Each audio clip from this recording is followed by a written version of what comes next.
Hello dear students, कैसे हैं आप सभी। आशा करती हूँ आप सभी ठीक होंगे, स्वस्थ होंगे और पढ़ने के लिए रेडी होंगे। आईसीटी वर्चुअल क्लासरूम देहरादून में आप सभी का स्वागत करती हूँ। मेरा नाम है समता और बच्चों क्लास 12th में हम लोगों का जो चैप्टर चल रहा है sexual reproduction in flowering plants, तो देरी ना करते हुए हम स्मार्ट बोर्ड की तरफ चलेंगे और जो हमारा चल रहा था लास्ट सेशन में हमने जहाँ तक किया था उससे आगे का कंटिन्यू करेंगे। बच्चों, जैसा कि आपको बताया गया था कि जो sexual reproduction in flowering plants है उसमें आपका एक बीजपत्री भ्रूण के विकास के बारे में बताया गया था। सेक्सुअल रिप्रोडक्शन में जो 3 स्टेजेस होती हैं, प्री फर्टिलाइजेशन इवेंट, उसके बाद फिर आपका फर्टिलाइजेशन इवेंट और उसके बाद आपका पोस्ट फर्टिलाइजेशन इवेंट। तो प्री फर्टिलाइजेशन इवेंट में आपने ये जाना कि आपका मेल रिप्रोडक्टिव ऑर्गन में मेल गैमेटोफाइट का निर्माण होता है और उसके बाद फिर फीमेल रिप्रोडक्टिव ऑर्गन में male gametophyte that is pollen grain. Female reproductive organ में फीमेल गैमेटोफाइट का निर्माण होता है दैट इज आपका एग। ठीक है, तो उन दोनों का निर्माण होने के बाद फिर पॉलन ग्रेन का स्टिग्मा पे लैंडिंग और लैंडिंग के बाद उसका जर्मिनेशन और जर्मिनेशन के बाद उसका एग तक पहुंचना और एग से फर्टिलाइज करना। उसके अंदर 2 मेल गैमीट्स थे, वन जो था वो फ्यूज हुआ, एक मेल गैमीट फ्यूज हुआ आपका एग के साथ और दूसरा मेल गैमीट जो था वो फ्यूज हो गया आपका पोलर न्यूक्लियाई के साथ। ठीक, त्रिसमेकन की प्रक्रिया हुई। इस तरह से क्या हुआ, फर्टिलाइजेशन 2 बार हुआ, तो वो क्या कहलाया आपका आवृतबीजी पौधों में द्विनिषेचन की प्रक्रिया या डबल फर्टिलाइजेशन कहलाया। ठीक है, उसके बाद आपका बच्चों पोस्ट फर्टिलाइजेशन इवेंट्स में आपका पोस्ट फर्टिलाइजेशन इवेंट में एंडोस्पर्म और एम्ब्रियो के डेवलपमेंट के बारे में पढ़ना है आपको। Maturation of ovules into seeds and ovary into fruits. Endosperm के बारे में जानना है। The primary endosperm cell divides many time to form triploid endosperm tissue having reserve food materials. उसके अंदर क्या होता है, फूड मटेरियल अच्छी तरह से रिजर्व होता है और यही क्या करता है, भ्रूण पोष का काम करता है, यानी कि एम्ब्रियो के पोषण का काम करता है। ठीक, 2 तरीके के आपके एंडोस्पर्म का डेवलपमेंट होता है। एक होता है फ्री न्यूक्लियर टाइप एंडोस्पर्म जो आपका कॉमन मेथड है और दूसरा होता है आपका सेल्यूलर टाइप का। ठीक है, तो जो आपका न्यूक्लियर एंडोस्पर्म होता है उसके बारे में हम आज जानेंगे। बच्चों, जो आपका फ्री न्यूक्लियर टाइप एंडोस्पर्म होता है जिसे आप क्या कहते हैं, इसको कहते हैं केंद्रकीय भ्रूणपोष, न्यूक्लियर एंडोस्पर्म। इसे आप क्या कह सकते हैं, इसे आप कह सकते हैं न्यूक्लियर एंडोस्पर्म। इसे कहते हैं न्यूक्लियर एंडोस्पर्म। न्यूक्लियर एंडोस्पर्म में क्या होता है कि इसमें आपका जो भ्रूणपोष केंद्रक एंडोस्पर्म न्यूक्लियस है, ये लगातार क्या करता है, स्वतंत्र केंद्रकीय विभाजन के द्वारा मल्टी न्यूक्लिएट भ्रूणपोष बनाता है। ये क्या बनाता है आपका मल्टी न्यूक्लिएट भ्रूणपोष, मल्टी न्यूक्लिएट भ्रूणपोष। ये आपका मल्टी न्यूक्लिएट भ्रूणपोष बनाता है। ठीक, और भ्रूणपोष क्या है, ये महत्वपूर्ण भोज्य पदार्थ संग्रही ऊतक है, यानी कि ये रिजर्व करता है फूड मटेरियल्स को और इसमें भोजन जो है वो स्टार्च के रूप में, मंड के रूप में संचित रहता है। इसमें जो संचित भोज्य पदार्थ है वो भ्रूण के विकास और बीज के अंकुरण के समय पे क्या होता है बच्चों, काम आता है। ठीक है, तो इसमें क्या बन जाती है, मल्टी न्यूक्लिएट भ्रूणपोष बन गया। उसके बाद इसके सभी न्यूक्लियस क्या होते हैं, एक परिधि पर विन्यासित हो जाते हैं। भ्रूणपोष के मध्य में क्या बन जाती है बच्चों, एक सेंट्रल वैक्यूल बन जाती है। इसके बीच में एक सेंट्रल वैक्यूल बन जाती है, यानी कि सेंट्रल खाद्य धानी बन जाती है, सेंट्रल वैक्यूल बन जाती है। और उसके बाद इसका एग्जाम्पल क्या क्या है आपका, इसका एग्जाम्पल है बच्चों कैप्सुला, इसका एग्जाम्पल है सूरजमुखी, इसका एग्जाम्पल है कैप्सुला, सूरजमुखी। ये दोनों इसका अच्छा एग्जाम्पल है। अब इसके बाद दूसरे टाइप का आपका होता है बच्चों सेलुलर टाइप, और ये कहलाता है आपका कोशिकीय भ्रूणपोष। ये क्या कहलाता है? ये कहलाता है आपका कोशिकीय भ्रूणपोष। कोशिकीय भ्रूणपोष, कोशिकीय भ्रूणपोष कहलाता है। इसमें क्या होता है? इसमें जो आपका एंडोस्पर्म है, न्यूक्लियस, भ्रूणपोष केंद्रक के हर विभाजन के बाद क्या होता है? उसके साइटोप्लाज्म का, उसके कोशिका द्रव्य का भी विभाजन होता है, और ये शुरुआत से ही कैसा हो जाता है? सेलुलर टाइप ऑफ एंडोस्पर्म कहलाता है। ये आपका किस में मिलता है? ये आपका मिलता है बच्चों मैग्नोलिया, धतूरा और पेट्यूनिया में। कहाँ कहाँ मिल सकता है आपका? धतूरा,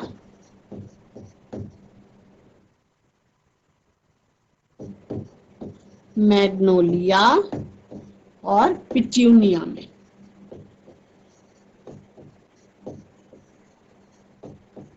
ठीक है, तो इस तरीके का। उसके बाद फिर ये आपका क्लियर है। इसके बाद बच्चों फिर क्या बनता है आपका? सीड।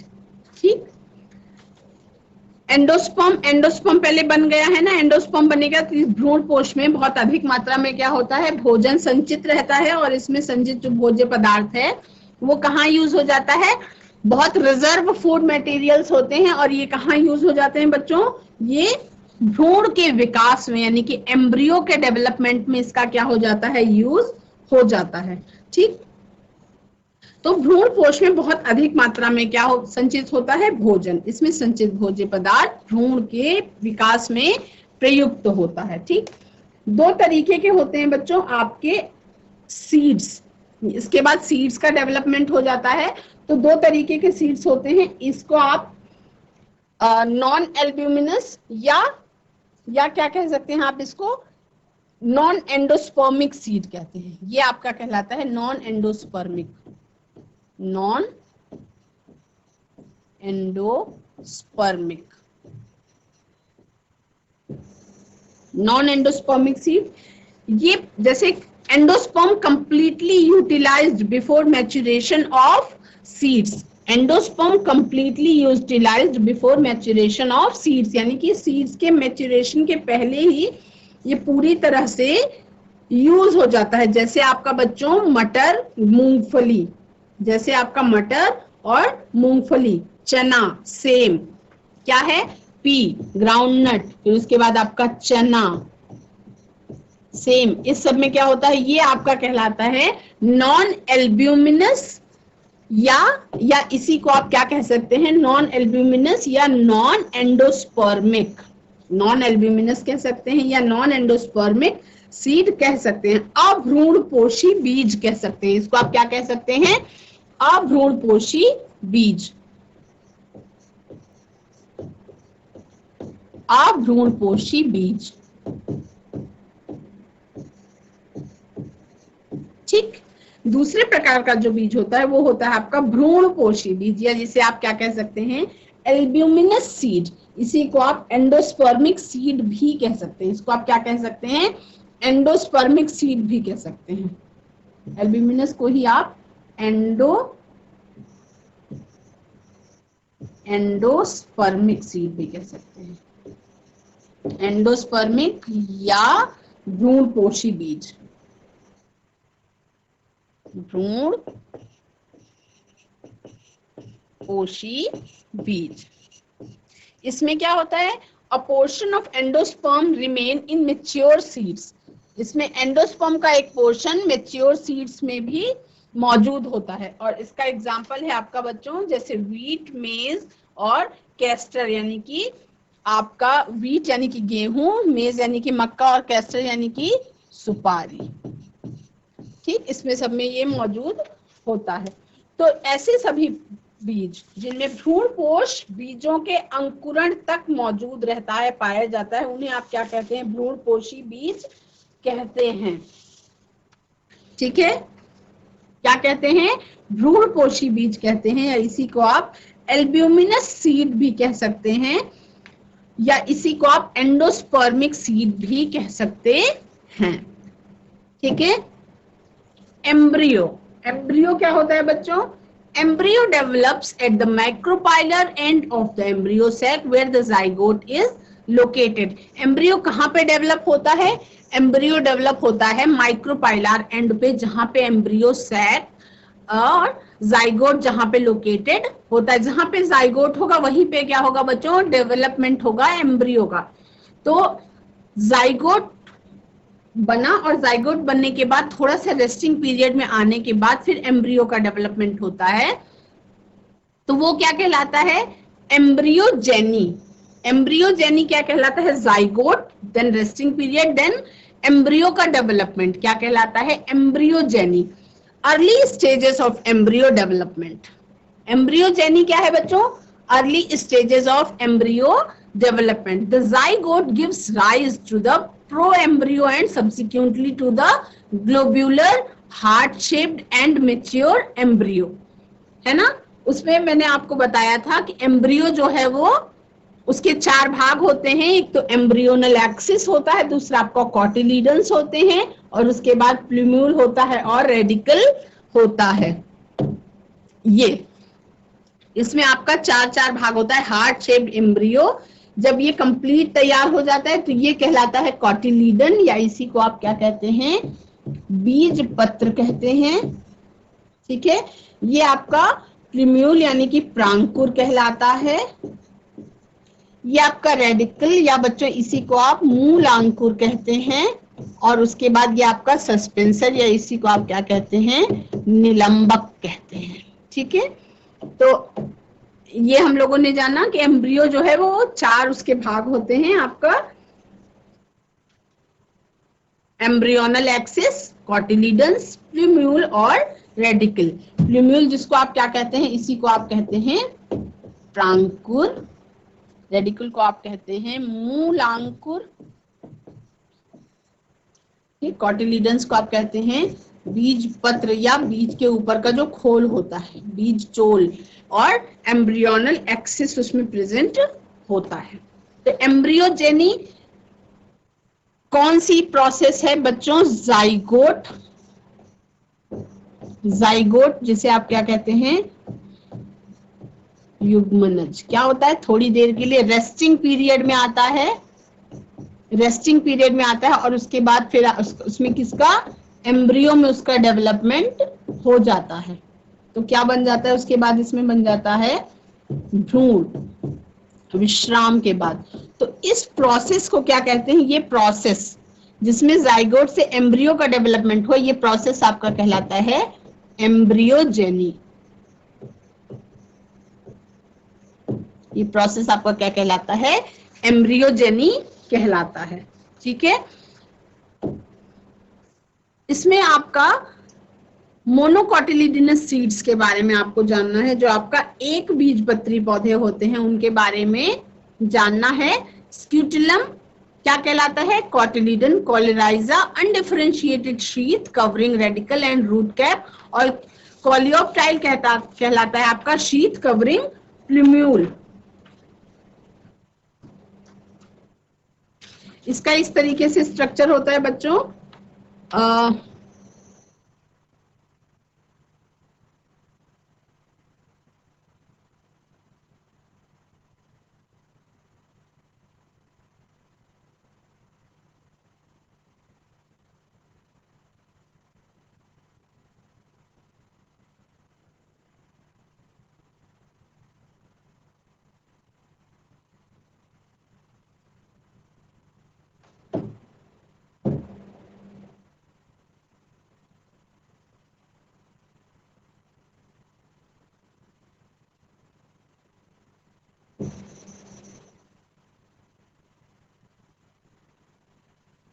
कुछ इस टाइप का स्ट्रक्चर होता है आपका. तो मैं आपको डायग्राम बना के बता देती हूँ. ये बच्चों एक ऐसी संरचना होती है डबल लेयर्ड. ये आपका कहलाता है इपिकॉटिल. ये आपका कहलाता है हाइपोकॉटिल.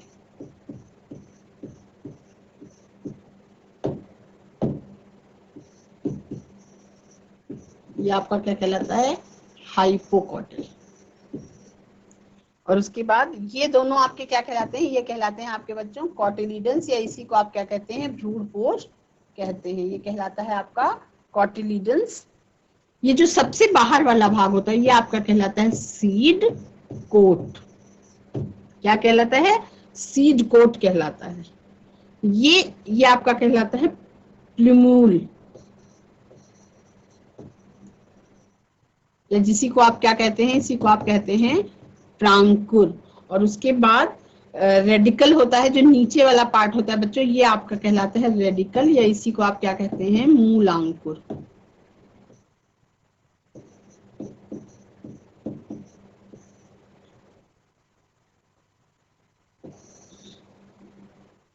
ठीक है, तो ये क्या है, आपकी एक कॉमन बीन का डायग्राम है।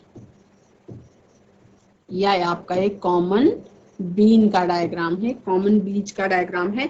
ये आपका एक डाइकॉट सीड का डायग्राम है, जिसमें क्या है, जो बीज है वो दो अलग अलग उसमें अलग हो सकता है। ये क्या है, आपका एक डाइकॉट सीड का स्ट्रक्चर है। ये जो है आपका, ये एक डाइकॉट सीड का स्ट्रक्चर है, जिसमें क्या है, दो अलग अलग। मोनोकॉटिलीडन का कैसे, जैसे आपका एक कॉर्न, जैसे आपका ये कॉर्न हो गया, मान लीजिए कॉर्न का एक बीज है, तो ये आपका मोनोकॉटिलीडन कहलाएगा। ठीक है, मोनोकॉटिलीडन में आपका इस तरह से होती है स्ट्रक्चर।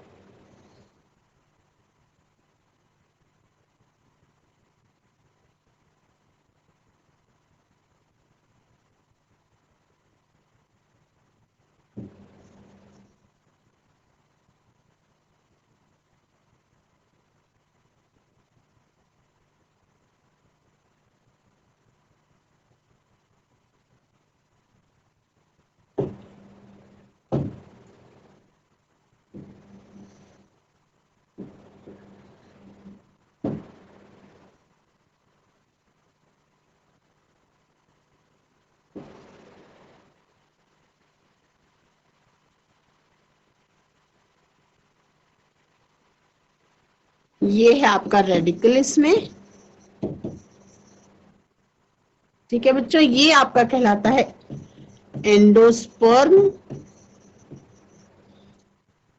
ठीक, और ये वाला पार्ट जो है आपका, ये कहलाता है स्क्यूटिलम, या इसी को आप कॉटिलीडन कहते हैं। ये कहलाता है स्क्यूटिलम, या इसी को आप क्या कहते हैं, कॉटिलीडन। ठीक है, इसके बाद बीच वाला ये है, ये आपका कहलाता है कैलियोप्टाइल।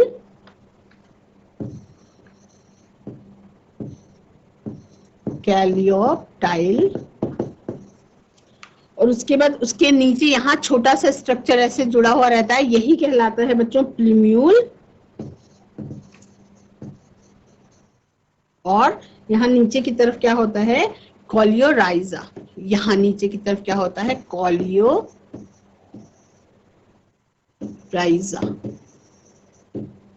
ठीक, ये आपका है एक मोनोकॉट सीड का स्ट्रक्चर। ये कौन सा है, ये आपका मोनोकॉट सीड का स्ट्रक्चर है।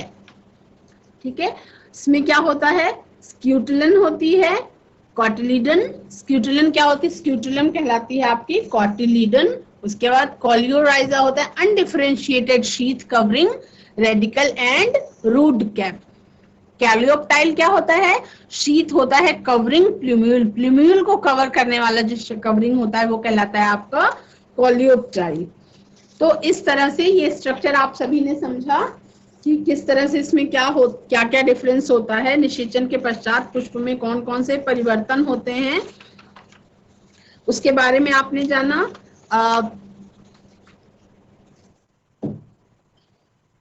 सीड्स के बारे में जानना है तो पहले हम इस वाले उस पे थे बच्चों। इसमें क्या है, आपने एंडोस्पर्मिक और नॉन एंडोस्पर्मिक सीड के बारे में जाना, यानी कि एल्ब्यूमिनस और नॉन एल्ब्यूमिनस सीड्स के बारे में जाना।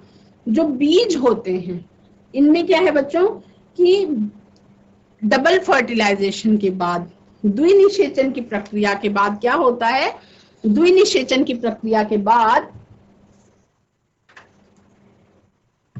द्विनिषेचन की प्रक्रिया के बाद क्या होता है कि बीजांड में आपके बहुत सारे क्या होते हैं, चेंजेस होते हैं, बहुत सारे परिवर्तन होते हैं, जिसके फलस्वरूप क्या होता है, बीजांड जो होता है बच्चों वो आपका बीज में परिवर्तित हो जाता है। किस में कन्वर्ट हो जाता है, बीज में कन्वर्ट हो जाता है। और उस समय पे जो बीजांड में बाहर की ओर इंटेगुमेंट होता है, अध्यावरण होता है, वो क्या होता है, सूख जाता है।